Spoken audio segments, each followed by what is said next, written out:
So I'm Yeah. seeing now that we are live, and today our guest on the show is Nick Paro. And if you want to go ahead and introduce yourself, publication, and anything you're working on, feel free to go ahead, Nick. Yeah, absolutely. Thanks for having me. It's good to be here. I'm excited to have a little bit of a break too.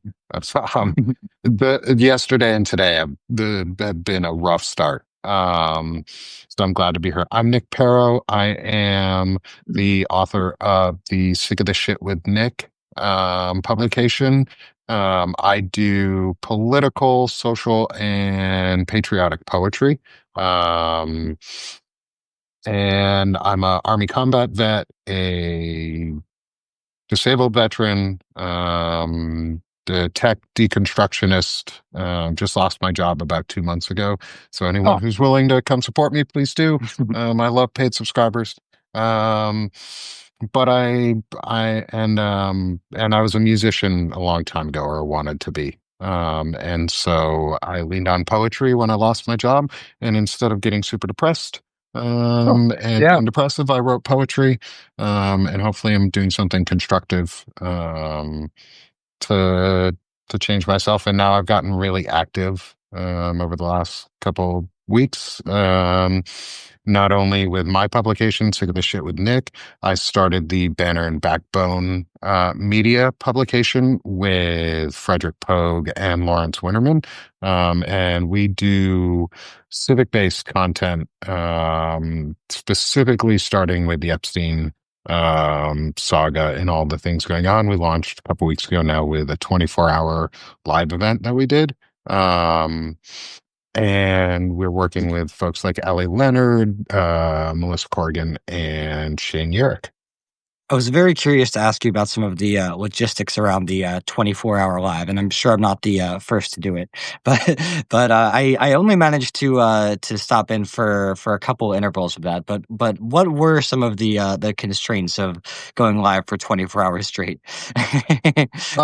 The biggest constraint actually was we couldn't do it straight for 24 hours because So there did need to be some interruptions. there was only one real interruption, but we Okay. broke it up into different segments.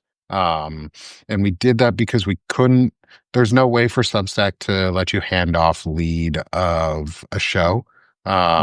Yeah. Even under a different publication, like Mm. we couldn't just Um, I mean, maybe one of us could have taken over as like Banner and Backbone, the account, but there's no real way to like shift Yeah. who's the head of a live. So we did it in rotations of 4 hours. Mm. Um, Yeah. and the only break that was in there was I fell asleep in the middle of the night because I was exhausted and I have fibro and I don't wake up very easily. And I slept through six friggin' alarms that I set like 2 minutes after each other, too, for like 10 straight minutes at 3 in the morning. Didn't wake up for a single one of them. I've But I known woke up people who are an hour capable of later and I was sleeping like, through oh alarms. shit. I've known people who are capable of sleeping through alarms, but man, that's never been a talent I've been capable of. If I hear an alarm, I I just normally visceral. Oh, snore louder than the horrible. alarm. Yeah. Some people are just heavy sleepers. I am one of the lighter sleepers possible. If somebody cracks open my bedroom door, I hear it. it depends on I how important the appointment is. I'm more likely to sleep in the more important that the alarm is for. Yeah, yeah. Yeah, that seems to be it too. I mean, when I was in Afghanistan, I learned to wake up to like alarms and stuff really, really, really quickly. I think I've just shut it off because before that, like I used to sleep through fire alarms when I was a kid. My parents would set them off like in the house to do like tests and stuff. There was one right outside my room. Always slept through it. My parents were like, "You're gonna be the one who stays in the fire," and I'm like, "Yeah, it's gonna feel no warmer than my room already does. Yeah, So what am if I fire gonna doesn't notice?" wake you up, then I guess it's all good. Yeah. I'll never forget my one friend I had regular sleepovers with throughout elementary school had four alarm clocks stacked on top of one another in the pre-smartphone days, and I'm just like, dude, you are a freaking psychopath. But it's true. How about the ambient light type alarm when you have you ever seen, I like those better where it just gets brighter. Those actually wake me up, but Yeah. not good for Heard you. about those. Yeah. Maybe For try the something else. flying ones, I had a friend who had one that with it had like this little drone that like shot Oh, off it, and you couldn't turn the alarm off until you put it back on its spot. oh, And that God, was you the had to worst. find the thing? Yeah, you Oh, have to find the damn thing. So you're waking up not only mad now, but now you're tripping over shit trying to find something with the alarm. yeah, everything can be destroyed. I mean, if the task is to put the thing on the thing, I'm gonna find the other option of like destroying the thing that's making noise. Then there's the beds that like just flip straight up. Maybe you should get one of those, the bouncy out of beds. Ooh. The Jetsons whole bed. Yeah, like the Jetsons. Ah, I'd well, be that's our I'd segue. Okay, go ahead. only if we could have the robots and the cool stuff. Oh, the You, robot you maid. did. Yeah, We did already get the FaceTime. They did prophecy that. Yeah, I want the flying they did. cars. What year is the Jetsons set in? Did they ever say? Yes, I think they did. We don't have to look it So, up. That's so I'm no, somebody knows. I'm curious. two brief tangents I wanted to briefly touch on before we get into entertainment. One, I love to see the American flag behind you. It's a shame that that's been so co-opted by Republicans these days, when it still is possible to be proud of this country, even if not of the current direction that it's headed. So I just Mhm. I do like to see that. It doesn't need to be a Republican only thing. You know, And and I've been when I've gone out to those peaceful demonstrations, I've always been so proud, and that's been one of the things everybody's done. They're like, "No kings," and they put out the flag, and yeah, yeah, that's a good mm, tactic. yeah, That could be That our side. If we surrender the flag, then we're out of luck, I think. that's a big thing that I like to do is I actually when I go to protests, I'll bring little American flags and I'll hand them out to people. Um, Yeah. and everybody's waving American flags, and my thing is like, what you gonna do? What you gonna do with a bunch of Americans waving American flags? You're gonna Yeah. start beating on American flags right. and Yeah. desecrating the American flag because then you go to jail. Like if Yeah. they light one of our flags on fire on accident, they go to jail, right? For the rest of their or death Yeah, penalty or according to whatever that stupid shit that is. Like they're lawfully dubious dumb. executive order that just got signed, which doesn't, Yeah. yeah. They should be Doesn't make arresting sense. all those guys for their violating flag code with their, they desecrate the flag all the time with the things they changing the colors and putting things on it. Hmm. So Well, I not actually had even thought of printing it's out not flag really the code and putting changing it the on cards. colors. Sorry. Yeah. It's the underwear. The ones that gets me are the people who wear the flag on their junk or on shoes. Like you're literally stepping on the flag or you're Yeah. wearing it on your butthole. Like that's rude, man. Like all against flag code. Oh, that's funny. Yeah. Uh, I Uh, really like the idea of the Donald Trump and George Bush toilet paper, but this time around, I just don't feel comfortable desecrating my asshole with I knew Trump's I knew Trump's he was going face. there. You might Yeah, get some kind of a rash. Yeah, you don't know what Exactly. would Yeah, it's happen. just it's something that you I like to have around in theory so people know that I would, Yeah. but when it comes to the actual moment, I just don't know if I can stomach that. no. But I could on burn it another though. uh deeply unrelated note, I think that I heard you mention once before today and again today as well that you briefly were exploring being a musician as a path. Yeah. Do I you still went to play at all, or what was that all like? My dad's a musician myself, and I love to oh, play, okay. so I was just a bit curious. Yeah, so I went to school as for music theory and composition Oh, at Carnegie Wow! Mellon. Oh wow!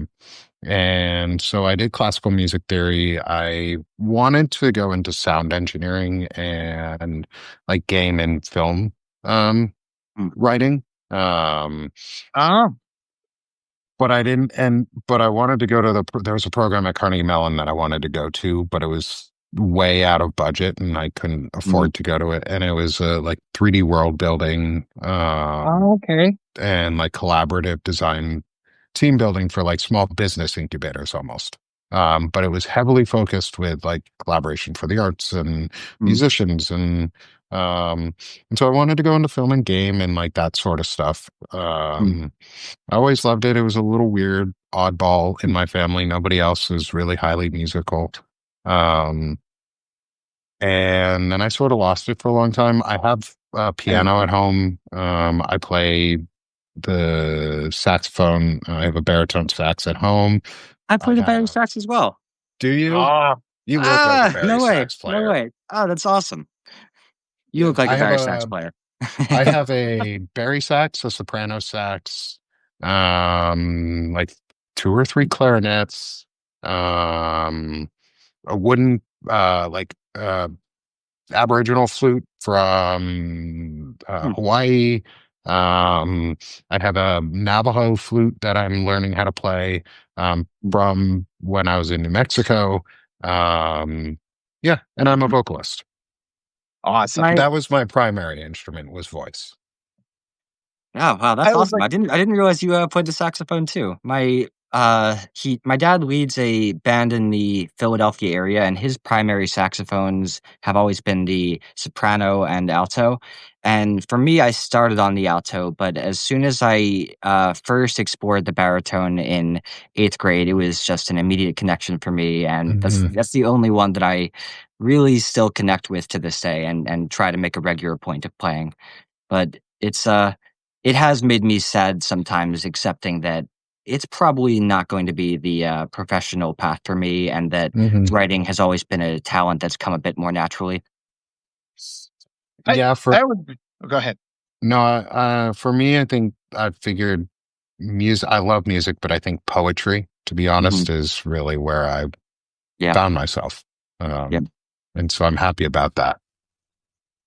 Speaking of poetry, did you happen to see the Peter Jackson "Let It Be" documentary? Where they kind of they went through all the because it was originally a film in the 1970 or so, but he went through all the original footage and recut it to like a 4 hour film. If you get a No. chance to watch it, what the real thing that resonated with me about, because it's this documentary about the Beatles making the Let It Be Yeah. album.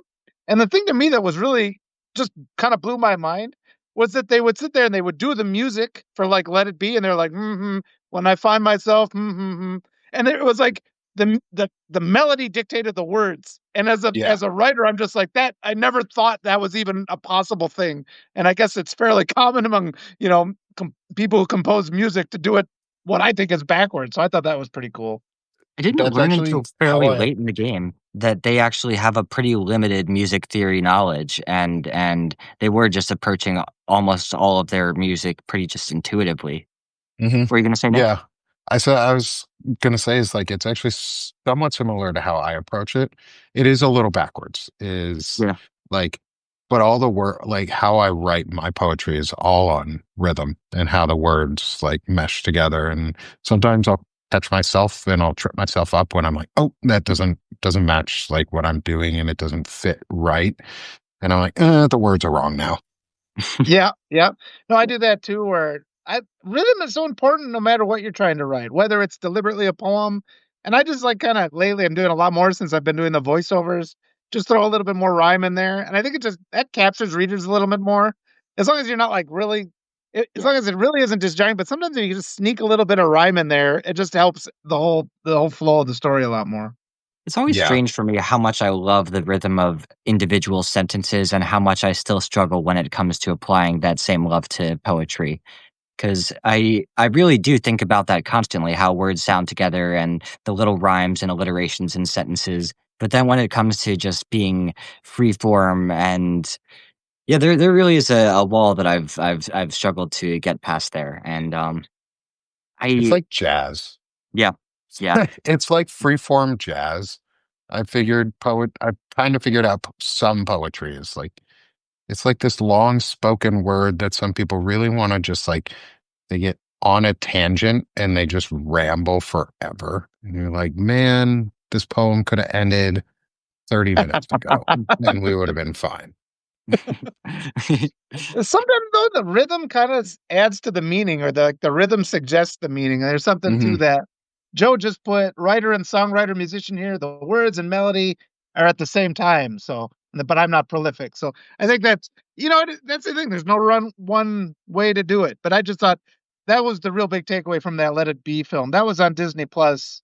I watched that. I had that on when I was like on my treadmill. It was good for that. And you watch it in sections because I don't think you'd want to like sit down and have that be the only thing. Somebody just put jazz. Oh yeah, that's good too. But I always like the musical approach, like the musical minded approach. That's because that's not something I really understand. My daughter plays the piano, and we'll be watching shows, and she'll just be like, oh, or she'll be listening to songs, be like, "Oh, key change," and she'll just notice things that I don't notice. So, and then she got me the other day. This is a good daddy having to demonstrate that he was wrong story. Because we were driving along and Piano Man comes on. I'm like, "Oh, you should learn this one. This one doesn't sound too hard." And she goes, "How would you know, Daddy?" And I'm just like, "You're you're right. You are right. I would It might be the hardest thing in the world as far as I know. So I shouldn't have said that. You're right. Moving You on." know, funny you say piano. My mom actually, when she was in college, listened to Billy Joel live at one of his live piano concerts in like a small bar, and it was one of the first times he ever played that, and I was like, "Mom, get the fuck out of here! You get to go do cool shit." Um, and do all this fun stuff when you were younger. We didn't have like, and then she stopped me from going to a Rush concert in Montreal my senior year before I graduated, and now Geddy Lee's dead, and I can't fucking go see Rush anymore. I apologize Rude. if I That's swear. not. I swear a lot. Oh, I'm you can swear. okay. Oh, that's fine. I got my daughter the music for Snoopy. Da, da, da, da, da, da, da, da. I'm just like, you need to play this. This kills. If you see a piano and you sit down, Hmm. I don't know if people still know it. Da, da, da, da, da. I don't know if people still know that, but that's My jazz piano, right? I understand Hmm. that's pretty well respected. my elementary school music teacher, Mrs. Tice, who I still remember very fondly, would play that song for us every music class as we gathered, and it would It just makes you all happy. it was so perfect. It was just the warmest way to enter that room, and I had her all throughout elementary school, and that was a recurrent motif in that class. It's another case though, because I bought the book of music, but I can't read music, so I'm like, I would assume it's in this book of music. It's peanuts, but maybe it's not even in there. That's happened to me in the past too. You buy like a movie score soundtrack and it doesn't have the one song you really liked from the movie. It's like, how is Yeah, that not in the score? yeah. It's like this was the lead song. What are you doing? Why is this not here? Oh boy.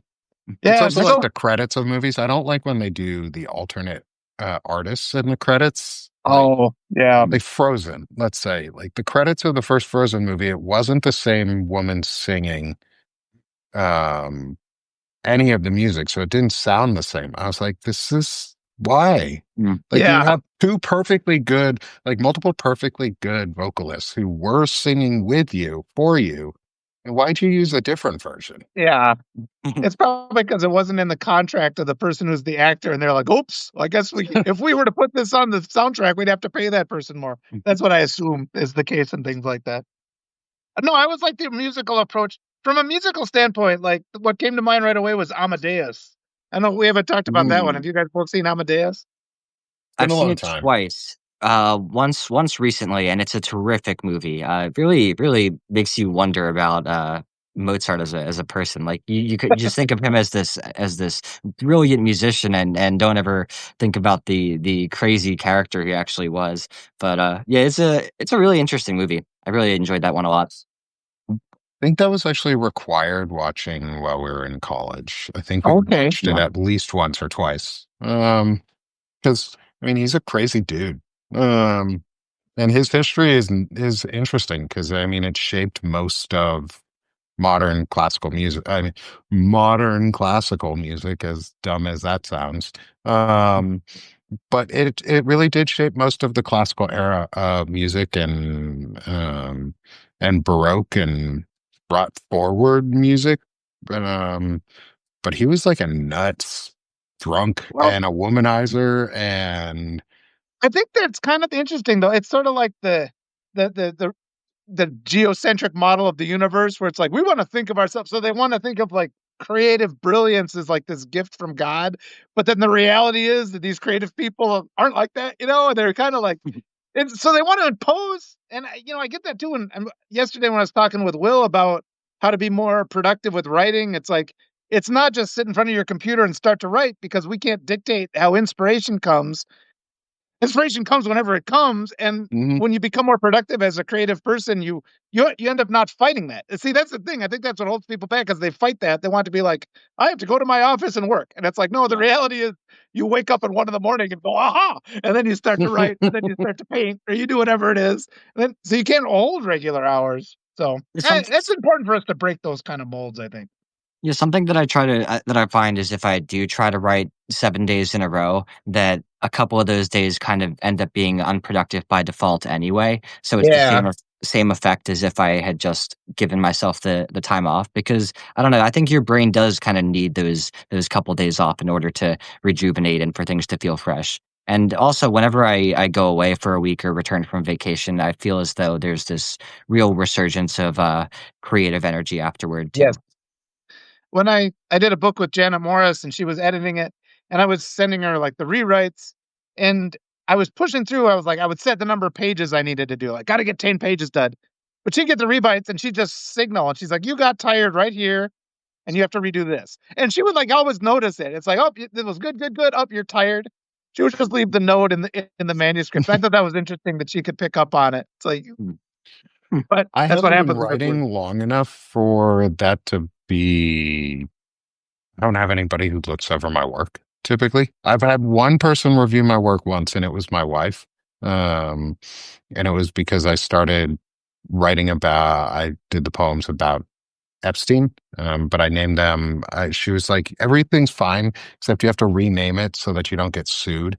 Um, and so Yeah. it became the Ronald and Effrey saga, um, Oh. instead of whatever. And she was like, that's good enough. Um, but I do get what you mean about writing every day, though. Like, even though I write poems I don't actually write poems every day. Like I put out poetry each day, but some days I might write two. Maybe I don't write any. Um, and I'm starting to understand that that's also okay. Like, I don't have to put out a poem every single day, um, to be a successful Substacker and successful uh, poet. Like, I can put out a poem less often as long as they're good. Like, I'd rather they be good poems than just putting out poems. And Um, what I'll do for a break is my little cartoons. I'll do my little sketches, and it's just sort of like, I used to do triathlons, and so mhm. you could do like, you'd train for the swim, then you'd be too tired from swimming, but you could go on a bike ride. It's weird how it's like, so like you get those kind of complementary creativities that somehow by the act of drawing a cartoon, I feel renewed to then go write something. So, but it is like a full break. It's like engaging the same muscles, but in a different way that kind of helps replenish the other ones. So. Yeah, Plus, it sometimes gives me find that energy. playing music can be stimulating before writing. I bet so too. Yeah. Yeah, What music other has a things? lot of really good impacts on things, just in general. Like, music Yeah, makes things better. Even if it's like yes, it does. depressing music, it still makes it better because you have music. Yeah, yeah. It's weird how there's a real catharsis in listening to sad music during a breakup, or just even sad music in general. It's yeah, it's you wouldn't think that it helps, but for some reason it just I can't even There's a lot of articulate why exactly it is that it helps, but I'm sure a ton is written on it. there is actually there's an entire music psychology or musicology side of the world, and it's all about like audio processing and how that impacts the brain and memory. And they've actually found a lot of really good corollaries between playing classical music. We were talking about Mozart, specifically the Mozart effect, um, is a memory effect. Is it cues and keys in memories, and it helps people with Alzheimer's. Um, and it brings back key memory functionality somehow. I don't know the science behind it, but there is science behind it that they're doing a lot of research around. So if it's not like predictable all the Yeah. time, but it does have a positive feedback and positive impact overall on restoring memory, or Do helping remember. do you guys listen to Right. music when you write or not? I can't do it, sadly. I have the hardest time listening to movies, TV, or music while writing. I feel like I need to be in a near silent room for me to be at my, maximum potential, but forgive That's me, true for right you now while too. I try to remain placid as a, yellow jacket hovers around me. This has been happening for the last 2 or 3 minutes, and I've been Oh, just there's a trying to bee? You've been there's looking pretty always good. some Like drawback you've been to keeping attempting it. Don't. to do these outside, whether it's I the heat or the insects or the something or other, but I hope that's a setup, and now, like, some guy in a bee costume comes running up behind you in, like, 5 minutes, like, Yeah, stabs yeah. you with a sword. I got you. We gotta do more fun stuff in our lives. That would be perfect. Oh, Hopefully my I we need ruined more that. my, fun in our lives. my Um, uncle is currently visiting right now, and he's persuading my dad to become a musical thanatologist. And I'm not sure if you guys know the term thanatologist, but it's essentially somebody who studies death and works with dying people and helps people to just Oh, process the nature of dying. And my dad already is somebody who frequently plays for dying friends as they're approaching those final wow. moments, Yeah. and has a real background in psychology too. So it would be such an interesting thing for him to try to bring those talents together. And I'm now fully encouraging him to pursue this route. It's a slight tangent, but you oh, reminded me of that with definitely. Well, your that's fascinating. I bet he's observed some things that would be of value for all people to know about, you know? We don't and we avoid that, you know? And, well, you were talking before about processing emotion with music, and I just read a book, by Allison Atchison called Blue Hours, and the whole book is about processing the loss of a spouse, and it was just like, even when I started to read this, I'm like, "Ugh," but then it's like you yeah. do kinda settle in, it's like, "Okay, I'm stuck in this moment," and it's sorta like processing the death of a nation like we've been doing for the last 7 months, but it's sorta like sometimes you just have to fall into that moment and just like, "Okay, accept there's no escaping this. I gotta find a way out. I have to go through it," and just yeah, the more insights people can offer about that process, the better, because 'cause we're gonna be facing that one way or another. Yeah. No, I think the more that's one of my things that I've been trying to say to people in general though is be more creative, be as creative as you can right now. Like even if you don't think you're that creative or you're afraid to put your creativity out. Like 2 months ago, I was Yeah, afraid to put my creativity out up on poetry. Like I put it out there and people liked it. And even if they hadn't in the amount that they have at this point. Like I'm really lucky. I feel really yeah, fortunate that so many people have liked my poems and I've grown a lot really quickly on this platform. Um, is just put yourself out there too, because people need to hear it. Like your stories, our stories yeah, collectively need to be told, or else nobody's going to tell them. Like, Yep. tell your yeah. story, write your own autobiography. Like, everybody should be writing their own autobiography. Why not? Yeah, Yeah. and you might be surprised to discover you said what everybody else is thinking and didn't have the Hmm. courage to say, and then it becomes we start manifesting a better world just because everybody starts speaking these things. Yeah. But talking about biographies, I've always reviewed a lot of independently published books, and without fail, the ones that are always interesting are the autobiographies or the memoirs where people just talk about their lives. And I read one that was really interesting because it was like a guy who grew up like it would have been like a 3 hour drive from here, and like it was offset by like 3 hours driving and like a decade, you know.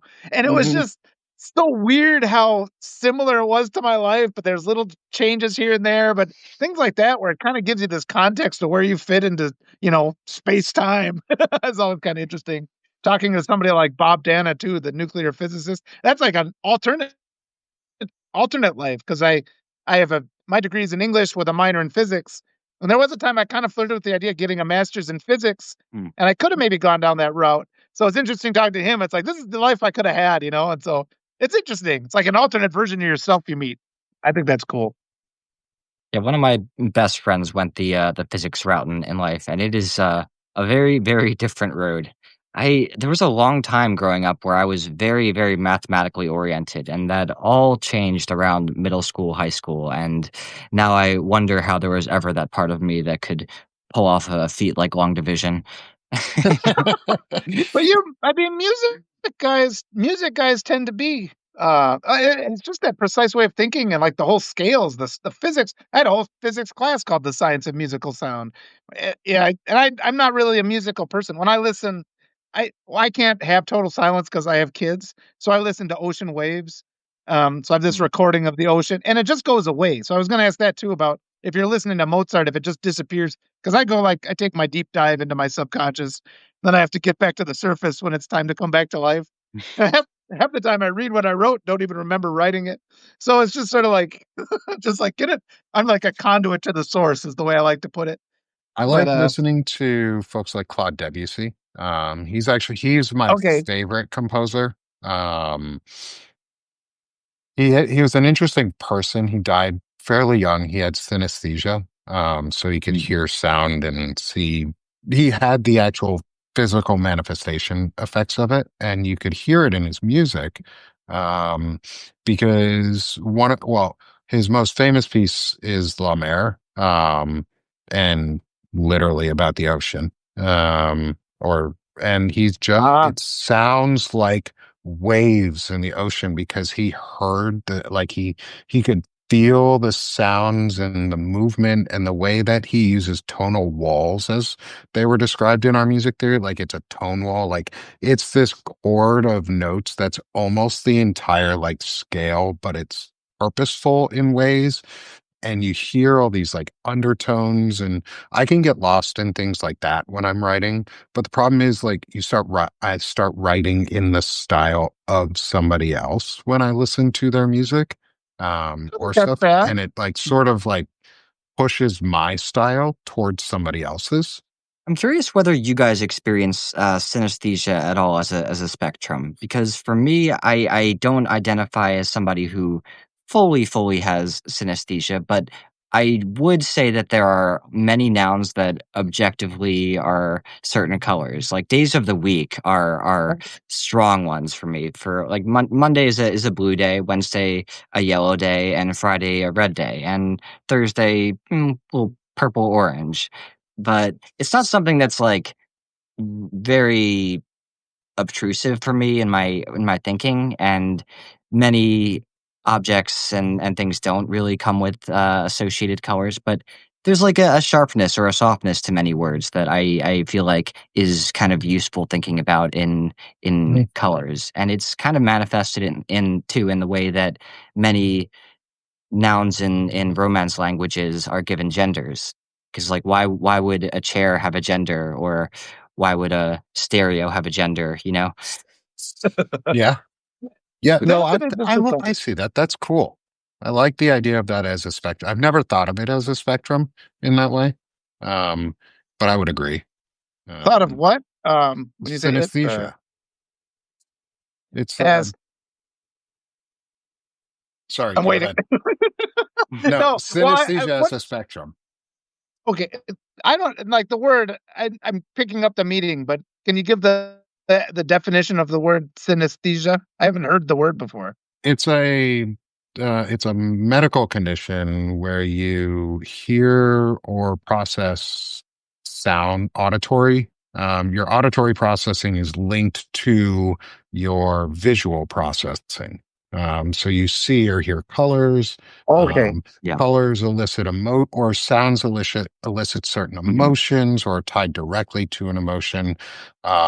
It's where you get the concept of blue is a cool color and gentle, or Yeah. red is angry, because those are synesthesia colors. Those are synesthesia emotions and approaches to colors.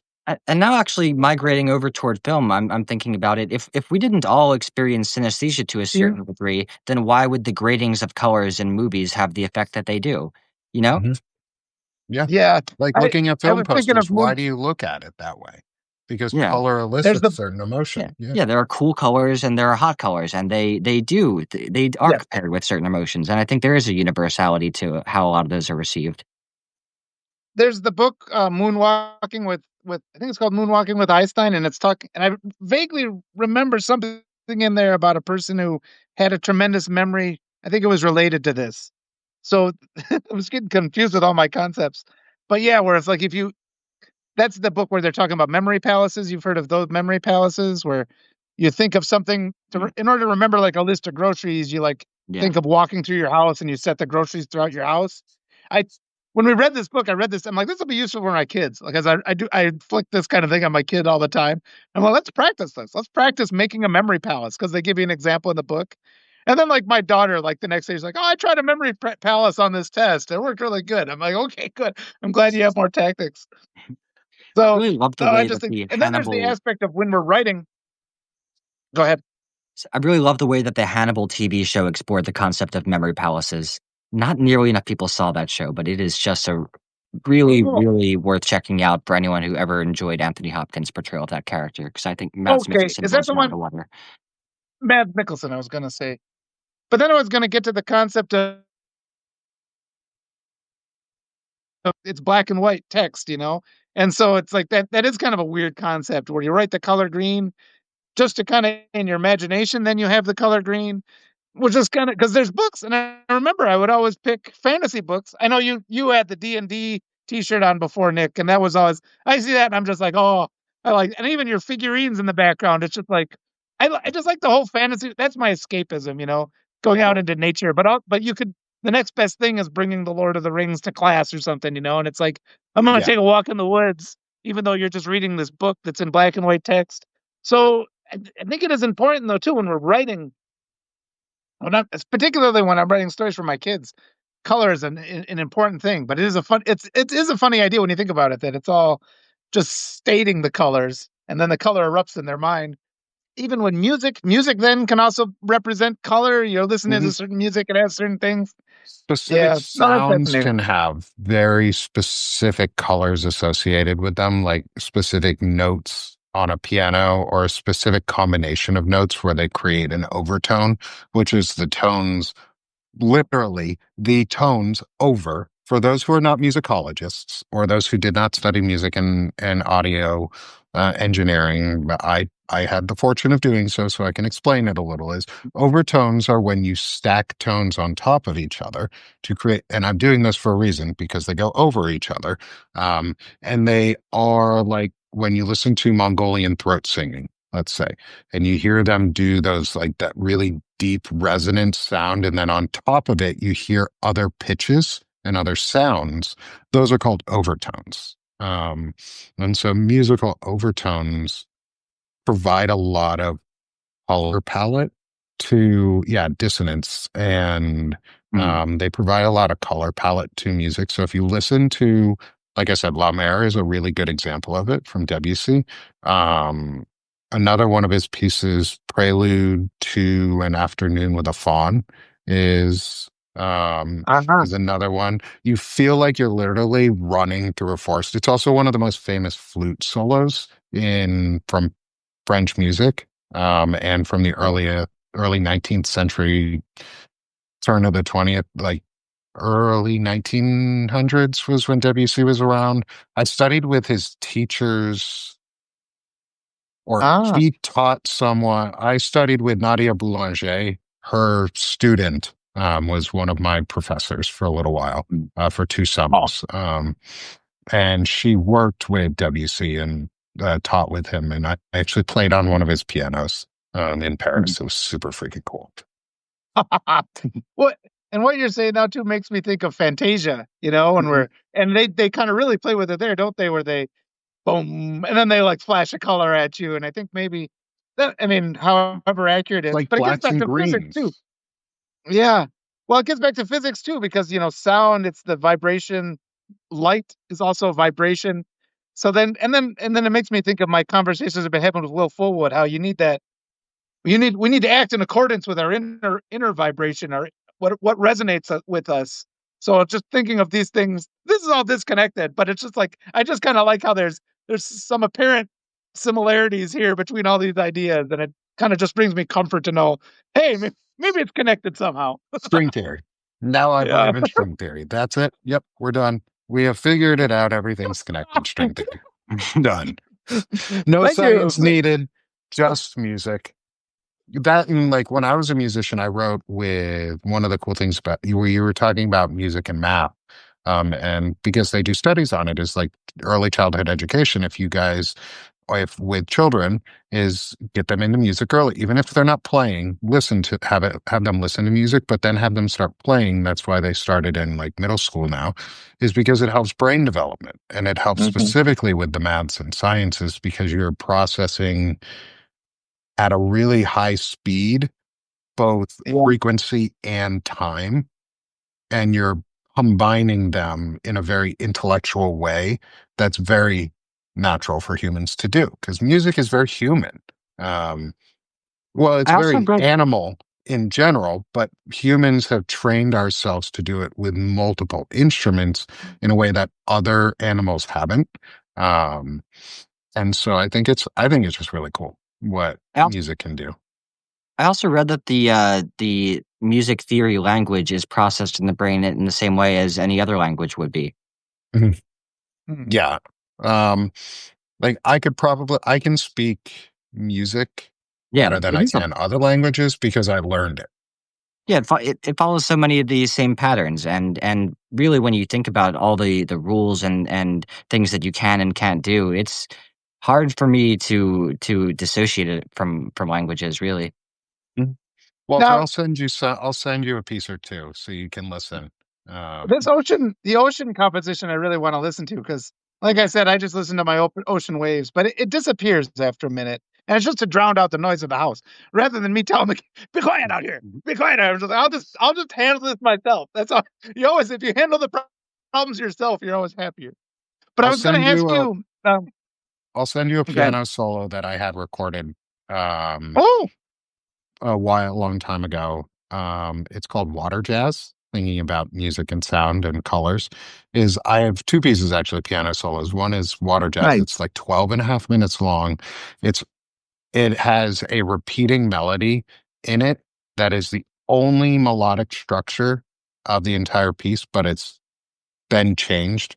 So the actual structure of the piece is based off of a triplet and two eighths. So it's dot, dot, dot, dot, dot. That's it. That's your entire piece. And that is repeated throughout the entire 12 and a half minutes with so much other structure going on, but it's one of my favorite pieces. And then I have a ballad. I think it's Prelude, a ballad in blue, which was a jazz sort of jazzish piano piece that I did too. I like color when I felt color when Yeah, I was writing. Not I didn't really see it, but I felt it. Um, yeah. so I totally get it. I think you should release these as posts. One of my friends, he's a musician, and I'm just like, you should come to Substack and release your songs as posts on. Why wouldn't you do that? And you can set it up to a podcast. I think people would appreciate getting stuff like that every now and then. You should do that too, Ben. yeah, I've really been thinking of leaning more into the multimedia aspect of Substack and bringing some of my talents together. Because one another thing that I've actually been really curious to see how it would be received on Substack is a lot of my drone footage. I've actually gotten pretty good Oh, at drone photography in the last couple years, and nice. I've wondered how exactly to begin sharing that on here. But it would be very cool if I could find a way to connect writing and music and drone photography and in some neat package. But might be E- tricky to figure that out. Even if you just did it as your featured image. Have you ever Yeah. jumped on Photoshop and you can transform an overhead shot into like a tilt? You know what a tilt shift shot is, where you blur the top and the bottom and it looks like a Mhm. model. So Yeah. you could do something like that, Mm. and those become really striking featured images that end up, you get people to click. Everybody gets the same old thing on the stock photo, so that's why I try to use Hmm. my own featured images. Yeah. Yeah, I Yeah. really should lean into that more because the drones do take pictures that aren't accessible to a lot of people, and I think that there's a big misconception around drones that they're harder to learn than they really are, and it keeps people from ever exploring them. And I'm really thankful that I did. I had a friend who showed me them and gave me a glimpse into how attainable the talent really is. So then I bought one on Amazon myself and was mm, Yeah. taking great pictures and videos within a week or two. But uh, migrating a little bit toward film and TV, are Well, have we've there covered, I been think, escapist delight, so we've been yeah, true to our it's true. path, I think. Everything is Yeah. escapism. It's nothing falls out of the escapism umbrella. But what have there been any shows or movies that have stood out for you two recently? What have you been watching, Nick? I think, well, the movie that I've been watching the most recently, two movies specifically, are the Jurassic Park series, Uh, because my son is really into them. Yeah. And we love dinosaurs in our house. So like yep. everybody in our house likes dinosaurs. So we watch Everybody. everybody. Like I think everybody needs to, I think adults would be happier if everybody started asking each other like what their favorite dinosaur was I, again. I I was agree. almost Because going I to ask agree. you that just now. I'm like, what's your favorite my dinosaur? favorite dinosaur is the uh Carcharodontosaurus. I don't know Okay. if it's a real dinosaur, but it was in a book that I used to read my son, and we used to say it together, and it was really fun because he learned how to say that word as a little kid, and hearing him say Carcharodontosaurus was my favorite dinosaur, I hands I down Make a babys favorite. video of him saying it over I and over. babys That'd be I good. I babysat for this 4-year-old, and his ability to pronounce some of Yeah. those ridiculously long dinosaur names was just absurd to me. Like, he Hmm. struggle with 1, 2-syllable words, but those dinosaurs had his interest enough for him to learn and memorize those words. He had a whole catalog of dinosaurs memorized. But I was telling Walter in a previous episode about Jurassic Park that there's such a huge philosophical intrigue for me of dinosaurs and the fact that these creatures really existed. Like, it's Hmm. sad to me that in a way so many of us just like it's a childhood fascination and you kind of just grow out of it and you're like, oh yeah, dinosaurs existed. But every time I really pause and think about that fact, I'm just like, wow, that's freaking Yeah. crazy. I think dinosaurs are how kids process the concept of death. I think that's why we're so fascinated. Because I remember deliberately, like, because when you're little, you have to learn not to sit there and be freaked out about how you're going to die one day. You're like, just don't think about that. Because all your parents can do is just don't think about that. So I think we become fascinated with dinosaurs as a way of, like, kind of a displaced way of processing these things were here and now they're not here. I That's never fascinating. I never thought Yeah. about that, but it really Yeah. was kind of my first exposure to death or mass death of any sort, Yeah. now that I think about it. Like, This just happens. And it's like, yeah. I what? also I've also decided, and I have no proof of this, but I've decided that everyone who's MAGA did not watch A Land Before Time as a child and didn't Ah, learn yeah, about death that's so. in that way and never Oh, saw that poor Meh. Brachiosaurus just ugh, oh my like god. they didn't I know. experience that death, and so they became MAGA. Like that's my Or theory. They didn't Bambi. watch it. They're just bad people because they don't understand Land Before Time. And if they watched it, maybe they'd change. I prevented my kids from seeing Bambi. I was somebody gave me a box of the videos and I was going through them. I'm like, Bambi. I'm like, I don't have to subject my kids to this shit. Throw that in the garbage. Like, why do we have I that think one? I have the Bambi VHS, to be totally Yeah, I honest. threw it in the garbage. There are No, so The I'm many thing keeping though it that ended up because shows that maybe scaring you somebody will buy it from me one day. no, it'd be just torture. Some Cross kid will my be fingers. tortured by it again. We like felt an obligation to show people that. I'm just like, I'm going to overcome this. Or This the is a Fox and delete. the I'm Hound. censoring this history. No Bambi. It's like it didn't exist. Yeah, or Fox and the Hound. Like it was so sad, Oh right? Christ! Nobody Yeah, needs that to was see hard. that. Yeah, there are No, so many shows Just or as one. movies that I feel like are impossible to watch and end up on one side of the political arena. Like, if you have seen certain movies, you are voting Democratic. And like, I just yeah. You know, and we brought that up with the Ari Aster's teacher. I've known a lot of kids growing up who just couldn't sit through and watch a movie. They just don't learn it, and I think that sits into Yeah, like learning to just sit and listen to a story. Like if you read to your kids, they just because at first they're a little squirrely, and then they're like, "Oh, there is some payoff here if I just sit still and listen to this and kind of let myself be taken away by it." right. And some people just, and it's kind of sad that some people don't get that skill. But like a movie, there's people that can't sit still long enough to watch a movie, and I've had a lot of friends like that too, so they yeah. figure it out eventually. The other good movie though that I've been watching, and it's sort of because of my kids, but we then took it over, is K-pop Demon Hunter. Yeah, Ah, I was gonna ask. My that's kids have been funny. watching that on repeat all summer. Oh my God, I it's so good. I So Yeah, heard it. I like I it more than my daughter does. Did you hear the it got a music from it. theatrical release? Oh yeah, there is a new release of it. Yeah, where it's Oh, just they had the a sing along. Yeah, They it have a was so sing-along. Oh, they're popular doing on. a theatrical release, you said? Yeah, I think it was so popular on Netflix that it's possible I'm wrong about this, but I think it's the very first movie or animated movie to Wow. go from Netflix to an actual theatrical release afterward. That'd be cool. They It'd are Yeah. be going to fun make a to see it on a second, I've good heard. on a huge sound system. That would be excellent.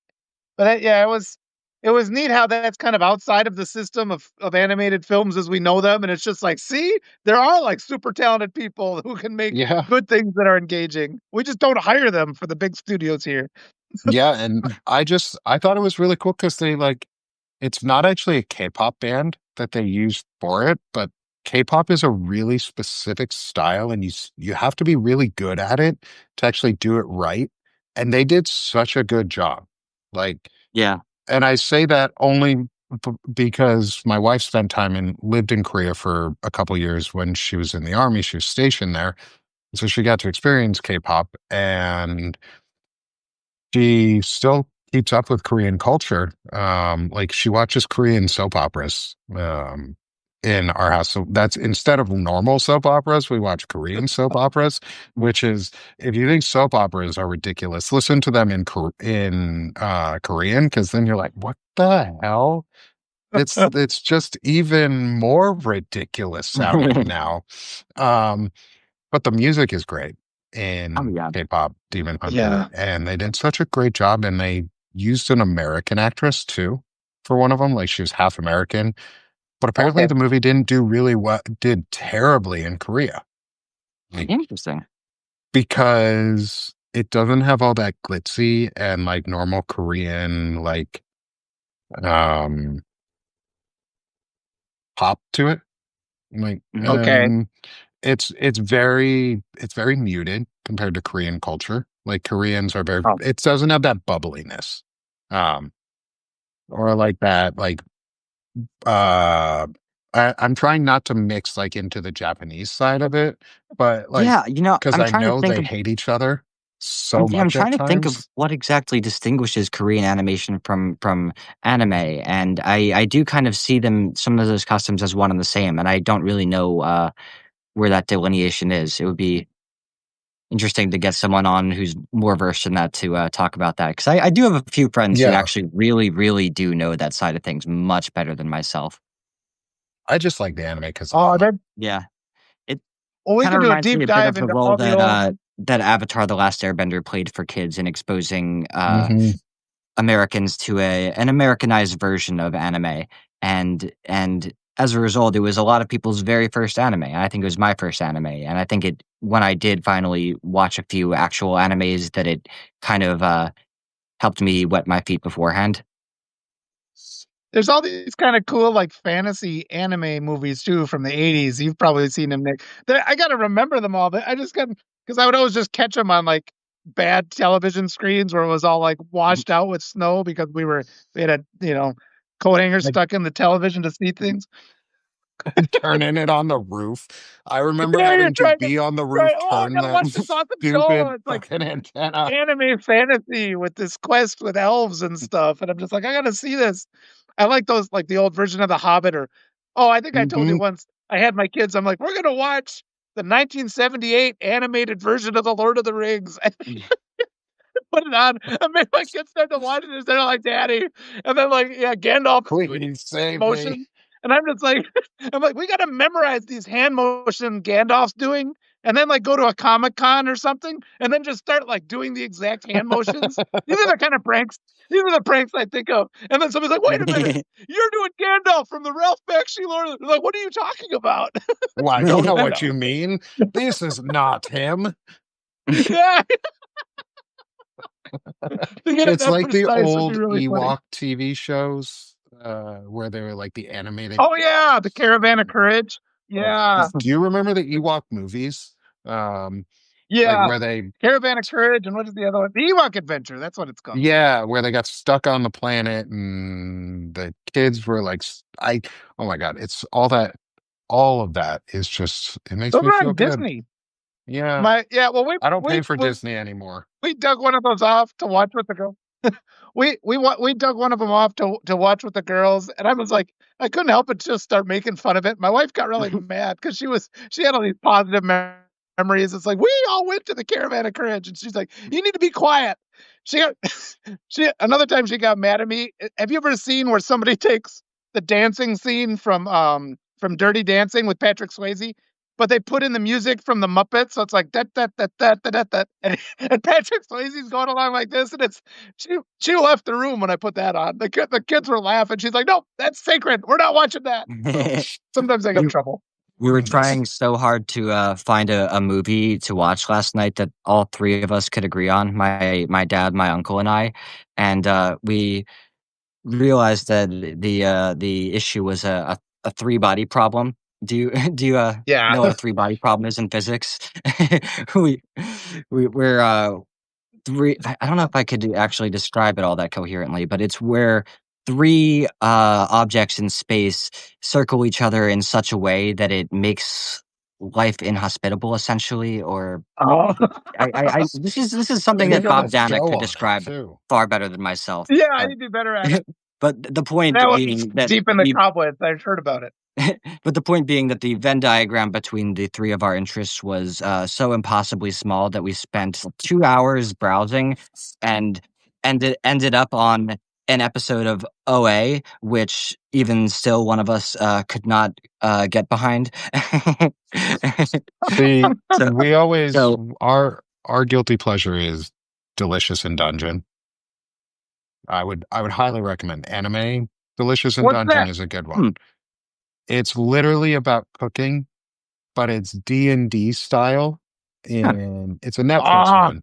It's only 2 seasons right now, and it's D&D okay. style, and they're Do you doing a think quest through this ever-growing, like, deeper dungeon, trying to save one of the they can character's cook? sisters, but the throughout the whole thing, they need to forage for food, and so they decide to eat the monsters and cook them, and it's all like that, like, super, like, beautiful looking trays of food after, and Okay. they go through and they're talking about like, I'm going to use this style of cooking and I'm going to cut, and it's so good. It's so funny, so fun, and you can binge it That in a day. I promise you, it's it like is nailed it, worth but with Dungeons and every Dragons. moment. Yeah, I hadn't heard of that one. Did you ever see the Dungeons and Dragons movie with Chris Pine that came out a couple years ago? I I, liked it. I actually kind of liked it. I'm just like, this served the purpose I needed it to serve. It was as ridiculous as Dungeons and Dragons is. Yeah, I they had the oh I can't the treasure chests that are monsters that come out. I'm The like, that's all mimics. I needed to see. Yeah, it's perfect. I've seen enough of the Dungeons and Dragons world to know that I should commit and would love it if I did, but I haven't fully gotten there yet, so I never got around to seeing the movie There as was a a result. nostalgia. But I'm glad Yeah, that there was a the nostalgia factor in D&D that movie. crowd I'm glad the D&D crowd finally has a movie of their own because they deserve it. They're Yeah, Well, we have a yeah, couple, because the but old ones are all of them bad. are unwatchable. The old Yeah. ones are bad. Well, we have movies like The Beastmaster, where all they did was just lather up some, buff guy, and it's like, and then paint a tiger, and that was, I mean, you the guys. Beast. Have you ever watched The Beastmaster, Ben? Do No, you I know haven't that seen that one. movie? No. Oh God, I know It's Nick like knows Conan the it. You know, Barbarian. yeah. It's got Mark Singer. We used to call him Guntar Bacon, though. We said he was Kevin Bacon's older brother, Guntar, because that's what he kind of looked like. And he talks to the animals, of course, and it's just awful. It used to be like constantly on TNT, like it would be on TNT like 24 hours a day, so you could pick it up there. So I'm kind of surprised you haven't seen it. You could probably find some fun Reddits where people are talking about the Beastmaster. Nobody go and watch it. Everybody watching, don't watch the Beast. I'm not endorsing it. It's just kind of fun. This is not a movie endorsement. Please do not take this as one.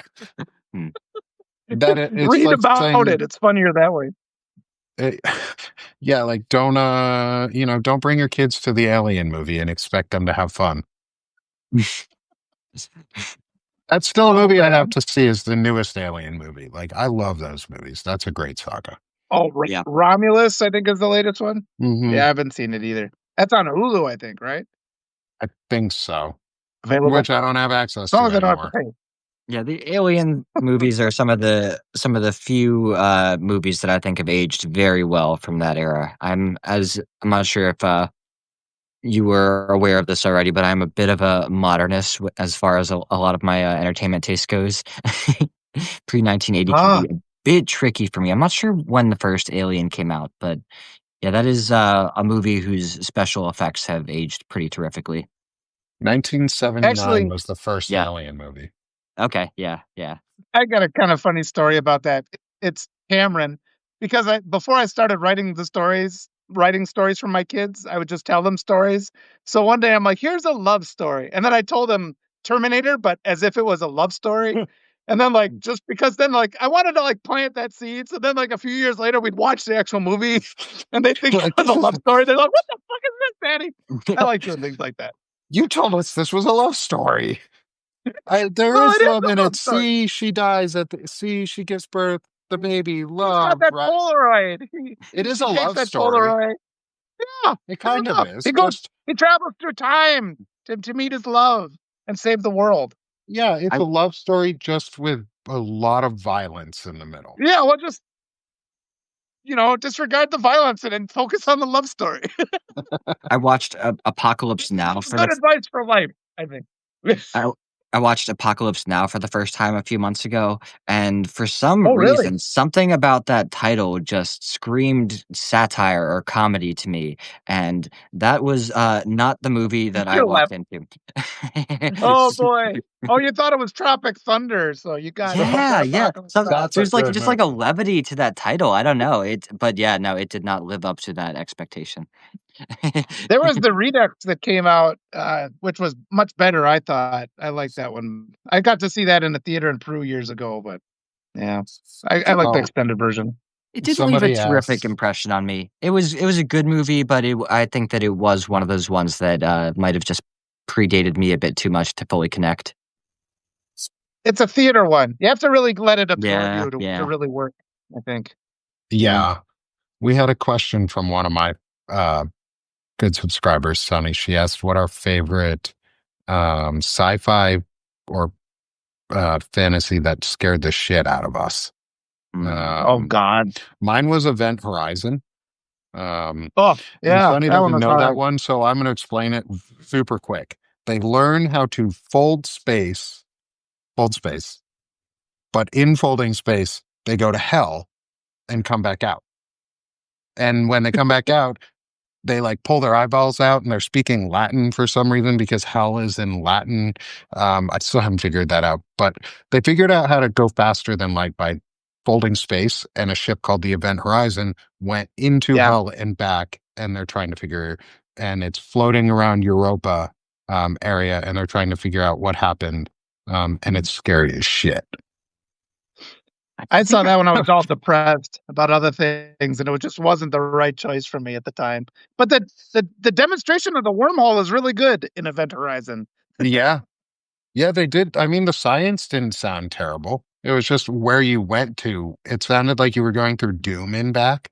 Um, and I Well, don't you want to go bend the into it. fabric of space time, and then you're at the place you need to go to. So that actually is what a wormhole is. That was kind of cool. Yeah. But yeah, I where my what's mind your goes scary sci-fi? where my mind goes are, Signs by, M. Night Shyamalan, I think was a really great blend of, sci-fi and horror. Um I really liked the cowering in the house and just, like, wondering about the future of humanity scenes, and, also, what was the second one I was, about to bring up there? Butterfly Effect. Butterfly Effect was, really, Oh, really fucked up and disturbing for me.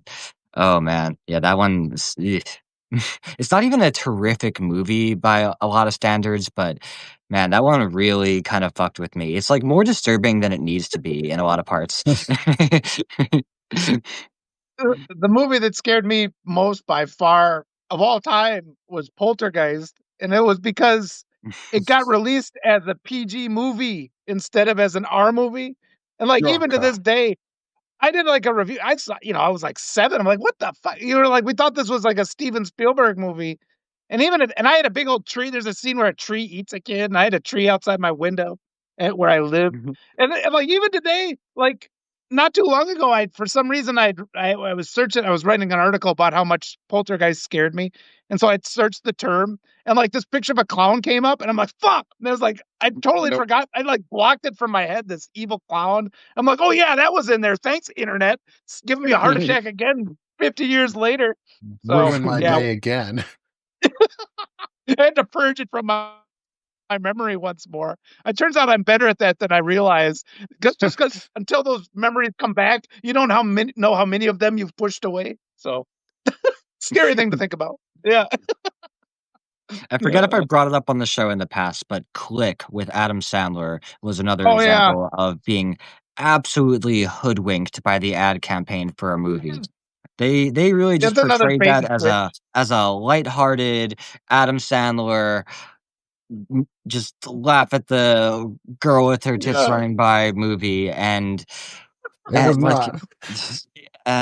That's the and one you'll actually have a moment of realization, like when he's laying in bed, like crying, and you're just like, yeah, wait a minute. yeah, What the fuck? You're like, it why am I it here?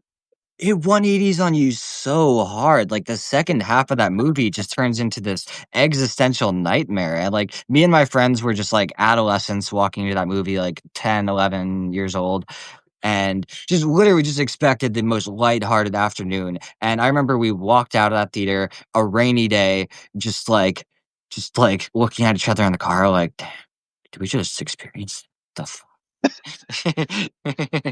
We could do a whole talk on movies that 180 on you. That would be a Oh, good one to yeah. just brainstorm on and bring some in. It's sort of like The Brave Little Toaster. Like that movie's supposed to be Mm. cute and nice, but it is so freaking scary. That movie is Mm. so freaky. I Especially not my experience, but seeing it from third person is individuals who are having their own illicit experiences during that movie, um, where they may be tripping on something What? and seeing dragons of their own. The toasters are so scary. Like the whole plot of that movie is so freaky. Um, I revisited that one recently, and it was a really interesting experience because that's one of those movies that was just in the deepest depths of my childhood, just like a few lingering images. And when I rediscovered it, it was just a revelation for me. And you're right, there is a real like creepy undertone to those. A lot so many shows and movies, like, I didn't understand, like, were just not the kind of things that you show kids, like, oh, man, Courage the Cowardly Dog and Invader Zim were 2 creepy cartoons that had no Courage, I business. love that show. Oh my god. That was a lot of my like late childhood because the internet finally came out and I was in Vermont and we got things always like a couple years late. Um, so I didn't have high speed internet or more than 3 TV channels until I was like 12 or 13. Um, so my favorite shows growing up, like that type of stuff, once I got into them was Courage. But like before that, it was always this is gonna go into your zone, Walter. I hope you remember some of these. Obviously, is Teenage Mutant Ninja Turtles, the original. Yeah, yeah. We had what is it? Street Sharks. I used to watch Thundercats. Um, Understand. I love Chitara. That's how I knew I wasn't. That's how I knew I liked Yeah. women young. Um, and I mean, I liked He-Man too. So I got into both. Um, the new He-Man is also super awesome. If you haven't seen it yet on Netflix, the new Ah. He-Man, Masters of the Universe with Mark Hamill as Skeletor. Um, there's Oh, Masters of the Universe, and then there's Revelations or whatever it is. Um, um, what or Revolution or something. It's so good. Um, mostly Mark Hamill's just freaking awesome. Um, but like Thundercats, my first words were turtle power. yeah. So I have the turtle shells tattooed on my sides because that was my Oh, favorite show. nice.